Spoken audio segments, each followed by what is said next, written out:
Acoustic wall, acoustic floors. Here we go, acoustic floors. Oh my goodness.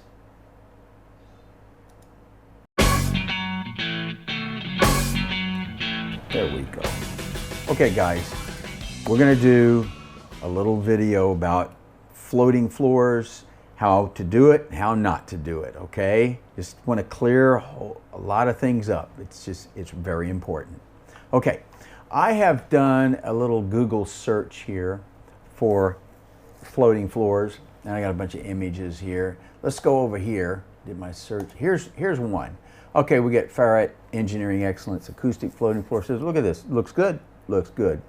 They've got the isolators, and then they pour concrete on it, and it's heavy.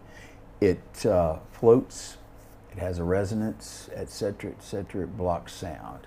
Look at the rebar in there. Okay, this is properly done. Now, here's also, they're also suggesting that where it's not possible or realistic to create a floating slab with concrete or screed, or where build-up heights are constrained, isomat dry system floating floors can still provide a high degree of noise and blah, blah, blah. Okay, so this also works, and we've done this as well. The thing is, you have to have enough mass. Now, that said, when you are putting a floating floor in a facility or in a building, in a house, in a home, wherever, the floor that floating floor is mounted on must be able to support the weight of the floating floor and the ensuing room that's all floating on that floor, okay?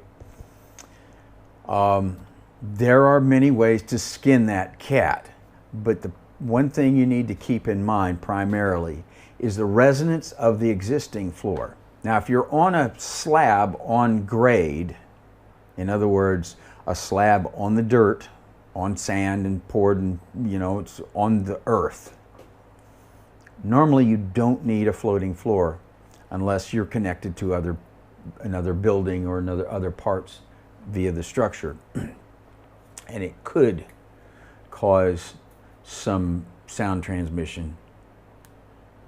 Usually what happens if you get sound transmission through a floor or under a floor is because there's a cavity under there. It's been washed out through time. Water has washed it out and created a cavity under that concrete slab, and that'll transmit the sound. So you got to float it. You just make sure that when you're putting a floor or a room in a room, floating that on concrete, existing concrete slab, that will hold what you're supporting. Okay? Now, if that floor is on an upper level, upstairs, has a basement under it, etc., remember that the floor that you're on, that's over another room, has its own resonance. Okay? And it's due to the structural members, the mass, etc., etc. You can test it to find the resonance. Get an acoustician out there with his testing gear, and he can do some impact testing, some resonance testing, find out, or a structural engineer can calculate the resonance of that floor. When you're going to put a floor on top of that, it's very important that you have a lower resonance for your spring-loaded or your isolated floor that's floating on top of this one.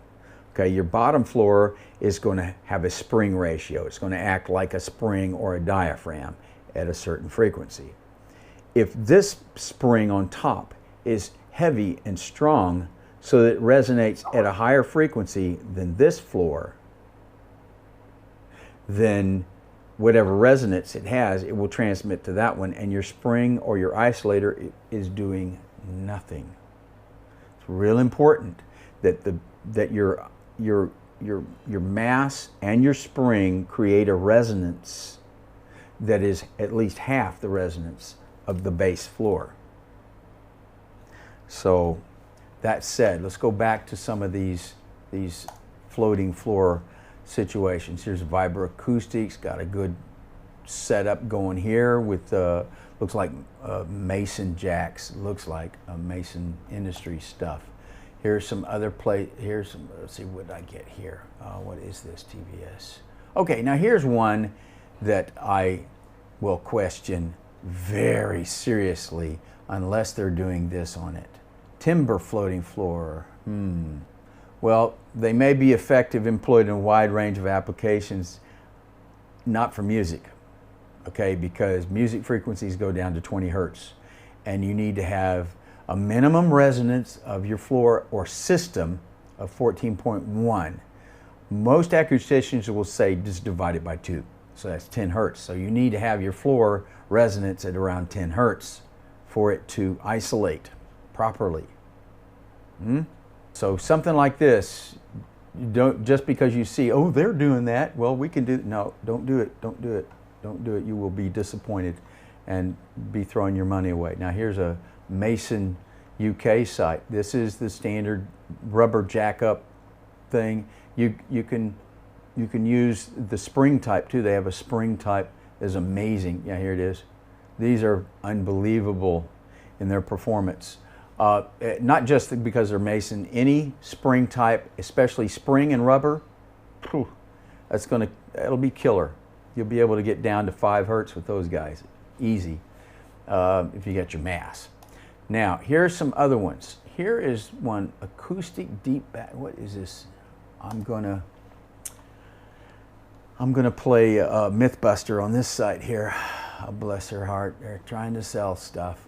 Remember, when you're buying stuff, you don't want to check, you don't want to ask them really necessarily, what's the best product? What's the best thing to use? Would it be your thing, or should I go to Mason Industries and get a spring mount? So they'll say, oh, no, you should buy our stuff. It's a lot better. Don't believe it, okay? You don't ask, anyway, you don't ask the spider if this web is okay to lay in, if it's, you know, comfortable, if you're not going to disturb anyone. The spider says, sure, just lay in it. Just, yeah, get comfortable, okay? Anyway, so this site here, system section through floating floor. Yeah, this is not good. This is not good at all.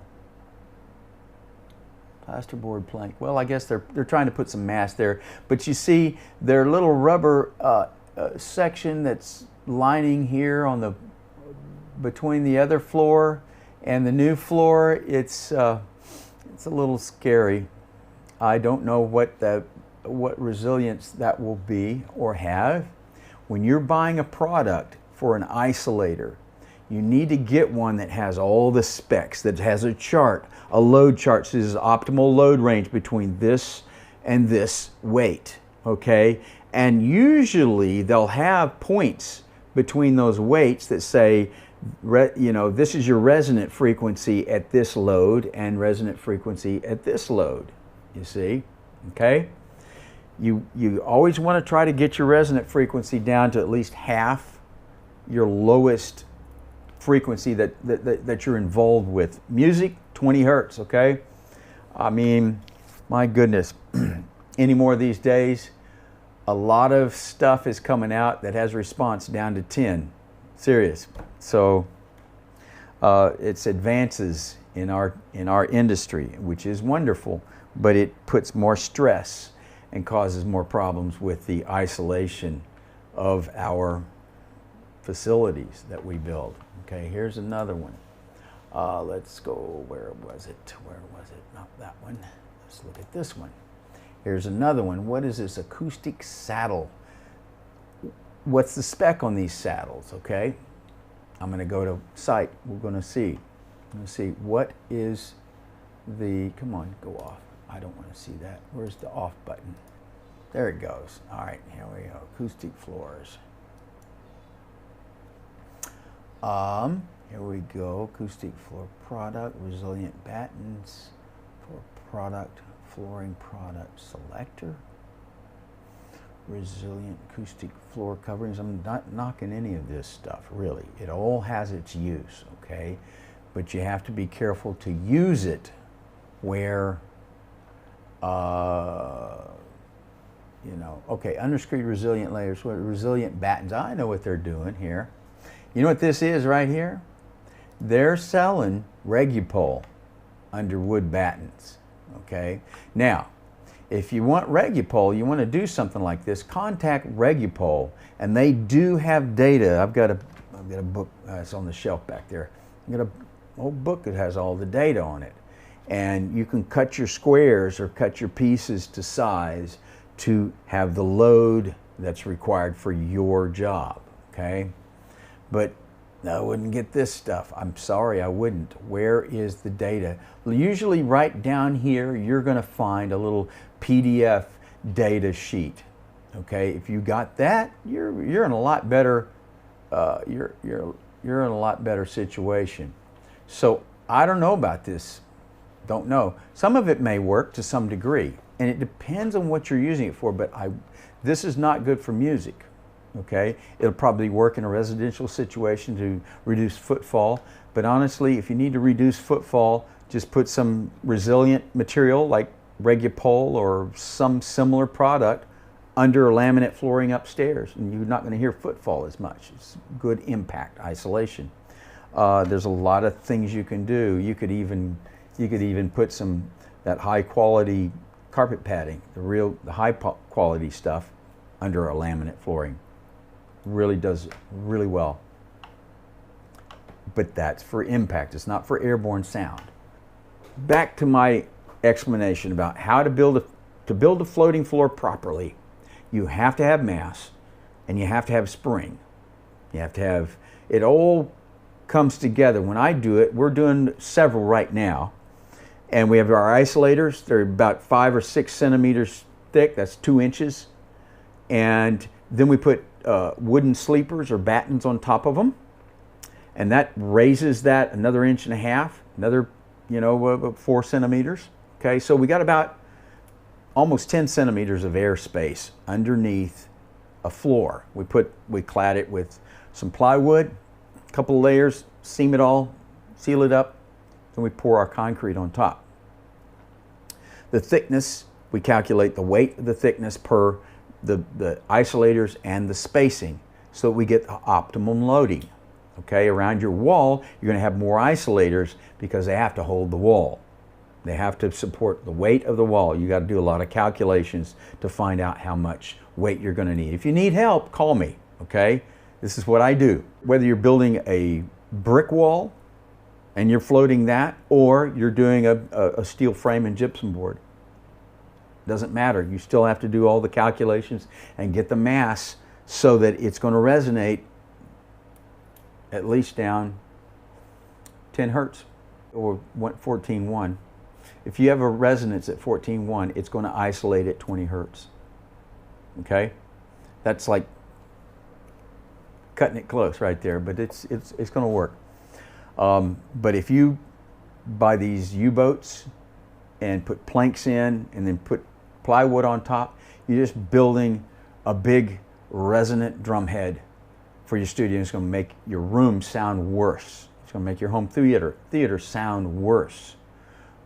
If you build any kind of platform or anything up, you better have a good reason for it. I don't recommend it.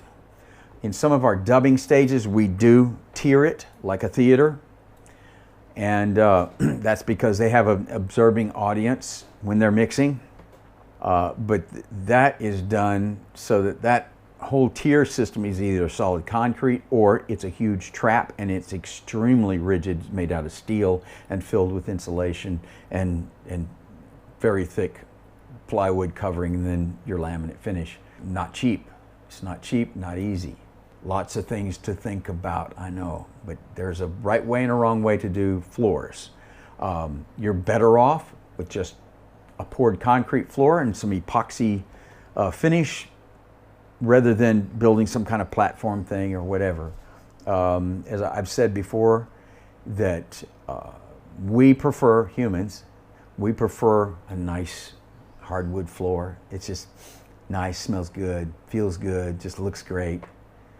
But when it comes to sound, the sound of that floor, if that hardwood floor is on concrete, it's going to sound pretty much the same as concrete. So you do want a hard floor in a control room and tracking room. The other surfaces are treated, but your floor is hard because that's the way we're used to hearing things, and that's the way we like instruments to sound. An acoustic guitar in a nice chair, recorded with a mic close and a mic far, and on a hard floor, sounds gorgeous. You put it on a carpet, it's going to sound very different. A cello is recorded on with a hard floor because we get that bounce. Same way violin, you want a hard floor. You get that floor bounce, and it combines with the instrument's direct sound and gives you the sound that you're familiar with. So that's all for today. Please subscribe, give us a like, and I'll talk to you again soon. Okay? Cheers.